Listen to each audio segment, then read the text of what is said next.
saya di sini Musdazika Iza sebagai mahasiswi Universitas Riau, jurusan Manajemen Pendidikan Islam, Bimbingan dan Konseling, akan mewawancarai Mbak di sebelah saya sebagai karyawan dan mahasiswa yang akan nanti saya wawancarai.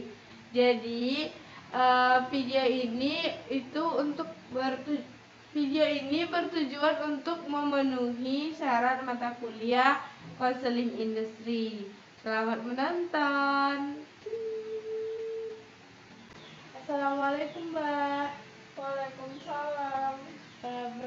Sebelumnya perkenalkan dulu ya Mbak, nama saya Musdazika Iza. Saya dari kampus Universitas Sultan Syarif Kasim Riau, jurusan Manajemen Pendidikan Islam, konsentrasi bimbingan dan konseling.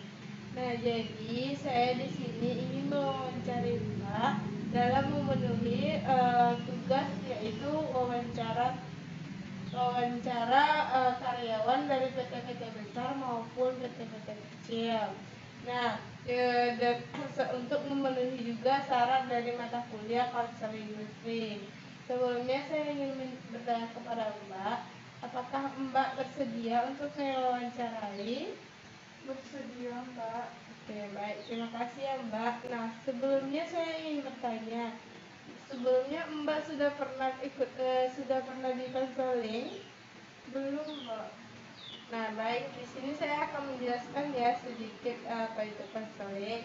Konseling itu adalah proses pemberi bantuan. Nah, di sini saya berperan sebagai konselor dan Mbak berperan sebagai klien. Nanti kita akan bersama-sama untuk mencari solusi atau jalan keluar dari masalah yang Mbak alami di dalam pekerjaan Mbak.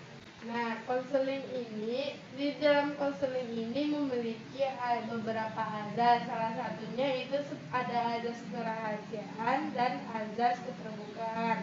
Nah, di dalam selama pelaksanaan konseling ini, Mbak boleh menceritakan semua. Mbak bebas menceritakan apapun masalah yang Mbak alami, yang Mbak rasakan, boleh Mbak ceritakan ke saya. Nah, begitu juga seperti yang saya bilang tadi, ada azas kerahasiaan.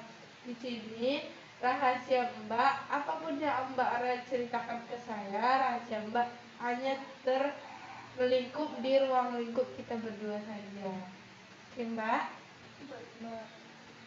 Terima kasih Mbak. Oke Mbak, sebelumnya bisa perkenalkan nama Mbak siapa? Nama saya Miftahul Ilmi, Mbak. Mbak Miftahul Ilmi, dengan panggilan Miftah. Mbak Miftah. Umur Mbak?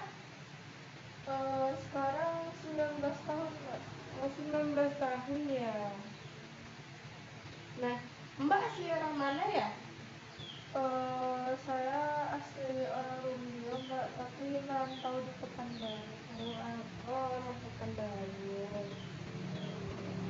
Mbak sekarang kerja di mana?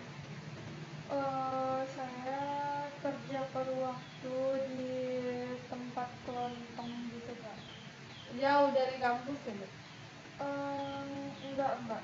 Nah, sebelumnya Mbak kerjanya di tempat kelontong itu sebagai apa Mbak? Sebagai melayani customer gitu, Mbak, tapi kadang-kadang jaga kasir juga, sembarangan aja, Mbak. Itu kan Mbak kan kerja part-time kan. Nah, di situ tuh Mbak tuh sebagai maksudnya kayak jam part-time itu tuh ditentukan atau gimana Mbak? Kalau di sana tuh bukanya 24 jam, Mbak. Cuman itu biasanya pakai shift, ditambah lagi saya mahasiswa, jadi biasanya saya ambilnya pulang kuliah atau dari sore sampai malam gitu, Mbak. Oke. Nah, Mbak kerja di tempat kelontong itu sudah berapa lama Mbak? Kira-kira 1 tahun, Mbak. Oh, sudah tahun. Berarti pas mau masuk kuliah ya Kak ya? Iya. Nah, kan kalau di kerja itu kan pasti ada suka dukanya kan Mbak. Nah saya mau tanya dong, gimana sih pengalaman Mbak suka dukanya kerja di tempat yang sekarang gitu? Karena saya ambilnya shift malam ya Mbak, kadang ada customer cowok yang mengganggu, kadang ada juga preman-preman jalanan yang gangguin juga Mbak, mintain uang atau enggak goda-goda gitu Mbak. Itu kalau misalnya preman kayak Mbak bilang tadi kan, kayak preman-preman di jalan itu datang, itu tuh orang tuh minta apa? Biasanya minta uang Mbak, Heeh. hasil jualan gitu kan Mbak, jadi dia kayak minta setoran alasannya gitu, ini wilayah mereka katanya gitu, atau enggak godain saya Mbak, ini itunya karena saya cewek juga kan Mbak. Itu Mbak kasih pakai duit pribadi atau gimana Mbak? Kadang saya minta bantuan Mbak kalau ada orang-orang di sekitar, tapi kalau nggak ada ya terpaksa lah Mbak saya kasih. Cuman nanti saya bilang lah ke bapaknya kalau mungkin saya pakai uang pribadi. Kadang bapak tempat kelontongnya juga bilang nggak apa-apa gitu Mbak.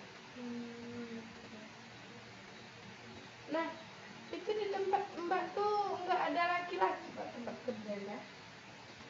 Ada Mbak, cuman gara-gara pakai shift kan Mbak, jadi rata-rata kayak kadang saya sendiri gitu, kadang ada temennya.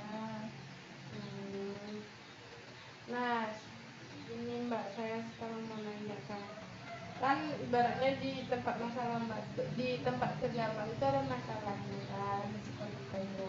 Nah kalau menurut Mbak gimana gitu solusi supaya kayak Mbak bilang tadi kayak preman-preman itu gimana sih solusi Mbak supaya kayak bisa gitu aman, tentram gitu tanpa diganggu lagi sama preman-preman itu? Kalau itu saya kurang ngerti juga ya Mbak, soalnya kan namanya preman-preman jalan pasti ada di setiap jalan-jalan orang jualan gitu. Tapi mungkin bisa dari pihak kepolisian atau apa polisi-polisi jalan gitu membantu misalnya Mbak untuk menangani hal tersebut gitu. Ah, di tempat kerja tuh Mbak punya problem gitu entah dengan diri sendiri atau dengan karyawan-karyawan lain gitu Mbak, problemnya terjadi gitu. Ada nggak sih Mbak? Sebelumnya ini saya akan menunjukkan ini nih untuk ke ini ya Mbak, ke apa, ke dosen saya, nggak apa-apa kan Mbak? Nggak apa-apa Mbak. Jadi kalau masalah dengan karyawan-karyawan gitu pasti ada ya Mbak. Apalagi terkadang kalau eh, saya kinerjanya bagus, kadang dipuji atau sebaliknya teman saya gitu Mbak. Tapi kadang kan ada juga yang nggak suka gitu Mbak, gitu Mbak. Gara-gara sama-sama kerja kan Mbak, jadi kayak nanti ini nih jadi karyawan tersayang pula gitu kan, kayak gitu jadinya pasti ada lah Mbak masalahnya, cuman ya udah namanya juga dalam usaha gitu Mbak, pasti bakalan ada yang kayak gitu, jadi kita menyikapi dengan positif aja Mbak. Nah, saya rasa sih gitu aja dulu ya Mbak ya. Saya ucapkan terima kasih juga ya Mbak, udah mau meluangkan waktunya untuk saya mau wawancarain untuk memenuhi tugas saya ya Mbak. Terima kasih ya Mbak ya.